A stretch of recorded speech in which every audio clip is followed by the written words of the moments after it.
السلام عليكم ورحمة الله وبركاته. أهلا بكم في الغربة السعيدة. طبعا بصوا يا جماعة، لو أنت مفكر إن في حد هيساعدك فما فيش حد هيساعدك. خليني أكون معاك صريح يعني. فيديو بتاع الانفيتيشن هينزل، والفيديو بتاع مقارنة مصر بأمريكا برضه هينزل، والفيديو بتاع لو واحد جاي شغال في شركة والشركة رفضته وهو كان عامل السبونسر بتاعه عليها هيتأثر ولا لأ، هيعرف ياخد الجرين كارد ولا لأ، الإقامة ولا لأ عن طريق الشركة اللي اترفض منها ولا لأ. في فيديوهات كتيرة قوي هتنزل، ولكن في الوقت الحالي أنا مش في أفضل حالة يعني. فعايز عشان أديك كل المعلومات وأقدر أبقى عندي الصبر في إن أنا أقول كل الكلام، لازم أكون في وقت كويس. أنا حاليا بتمشى كالعادة، ولو أنت شفت الفيديوهات اللي بتمشى فيها هتلاقيني بتمشى في نفس المربع، ما بيتغيرش. لا بيتغير بس أنا بحب أتمشى في ده يعني. المهم، لو انت مفكر ان في حد هيساعدك وهيقف جنبك فخليك عارف ان ده لا. ولو مفكر ان الناس لسه كويسه والناس ممكن تساعد، انا ما اعتقدش ان بقى في حد بيحب ان هو يساعد حد. مش فكره حتى ان هو يساعده، لا ما بقاش فيه، قليلين قوي قوي قوي قوي. والناس اللي بقت كويسه برضو قليله قوي، والناس اللي بتتصدم في الناس تعرفها بقت كتير قوي. فما تنبهرش لو حد قال لك مثلا ان امريكا بلد وحشه وما فيهاش اي فرص، في حين ان هو اصلا اوريدي مسافر. وكنت بكلمكم في فيديو قبل ده وقلت لكم ان كل الناس، كان لايف، قلت لكم ان كل الناس اللي هتقول لك ان البلد كويسه ليها طرق انها تسافر. يا اما هتكون ليها حد في البلد للاسف يعني، يا اما هيكون ليها حد جوه البلد، يا اما هيكون عامله خطه او بلان بي انها هتعرف تسافر، ليها قرايب، ليها مش عارف ايه، معاها الجنسيه التانيه اصلا، معاها فيزا. هتلاقي ان اول طريق بياخدوه في ان هم يسرفايف او ان هم ينجوا من مشاكل هي السفر. وكنت بقول لكم ان في حد يعني لسه برضه جاي، يعني الناس كلها اللي بيحصل لها مشاكل بقت بتمشي كلها. هتلاقي اللي معاه مش عارف فين، وتلاقي اللي معاه اصلا فيزا كنديه وجنسيه كنديه، ولا هتلاقي معاه جنسيه امريكيه، ولا هتلاقي معاه مش عارف ايه. هتلاقي الدنيا مختلفه تماما. ليه انا بقول لك الكلام ده؟ لان في ناس كتيره جدا هتطلع تقول لك، وده خليني اقول لك يعني اجيبها لك بطريقه اللي هم بيقولوها.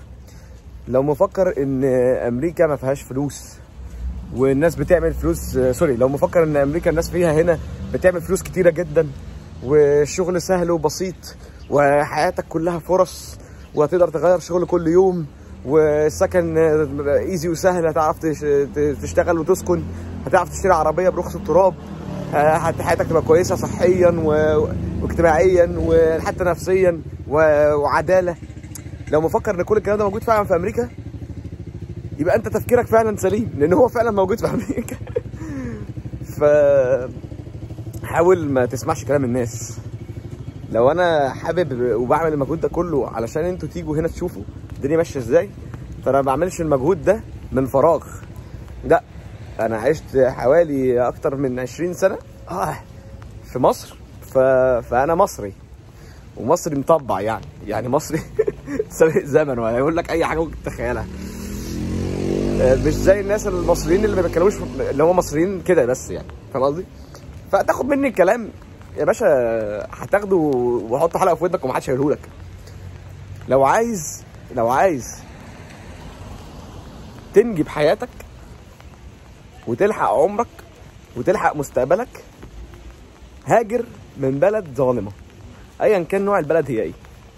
ظالمه لتفكيرك، ظالمه لنجاحك، ظالمه في كل حاجه. مش لازم اخصص لك. هتحس ان انت مظلوم. معيشتك، نظافتك، نظافه حياتك، فرص عملك، تطوراتك، كل حاجه. ليه بقول لك الكلام ده؟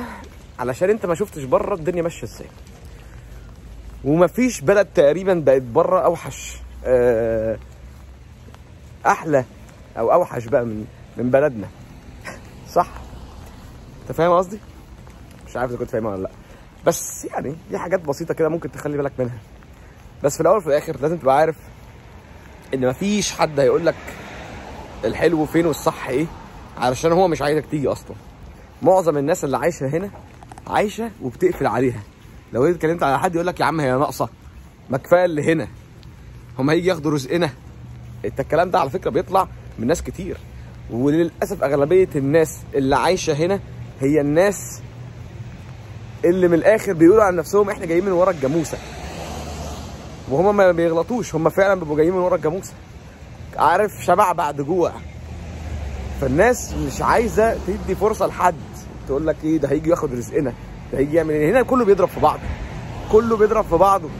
في بيزنس يعني مثلا واحد مصري بيشغل واحد مصري، ده يتعلم منه الشغلانه ويقوم جاي يوقف له في مكان رزقه عادي، وهي اكل عيش وملح واصحاب وحبايب. واول ما هتيجي جنب البيزنس وفلوسي هيضربوا في بعض ويخشوا في بعض السجن وهيموتوا في بعض. فما فيش حد هنا هيقول لك الكلام ده غير واحد الحمد لله يا عم انا ربنا كرمني باب وام كويسين جدا، واخت طبعا الحمد لله بعيله محترمه جدا ربتنا وعرفت ازاي تكبرنا وتعرفنا الصح من الغلط وتخلي نفسيتنا كويسه مع الناس كلها.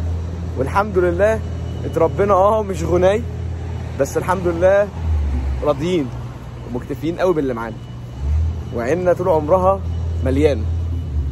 فلما جيت هنا حسيت ان الموضوع عادي، يعني ايه المشكله؟ لا ده فرص هنا كتيره والدنيا هنا احسن بكتير، فليه ما خليش الناس كلها تيجي هنا وتعرف يعني ايه اصلا دار بره، وتعرف يعني ايه فرص بره عامله ازاي، وتعرف حاجات كتيره جدا.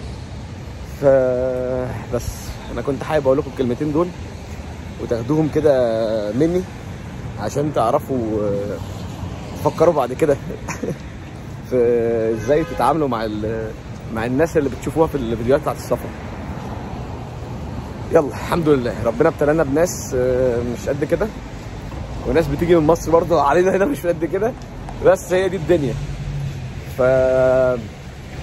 فربنا يسترها عليك وتعرف تنجح حياتك وتسافر وتشق طريقك وتلحق تبتدي فيه، علشان كل مدى بتفتكر ان انت بتعمل حاجه هتعرف ان انت متاخر برضه. فربنا يكرمنا جميعا ان شاء الله وينجدنا. بس يا سيدي يلا اشوفكم على خير، واستنوا بقى الفيديوهات الجايه ان شاء الله. هيكملوا ان شاء الله هيكملوا. يلا خدوا بالكم من نفسكم ونشوفكم في فيديو جديد.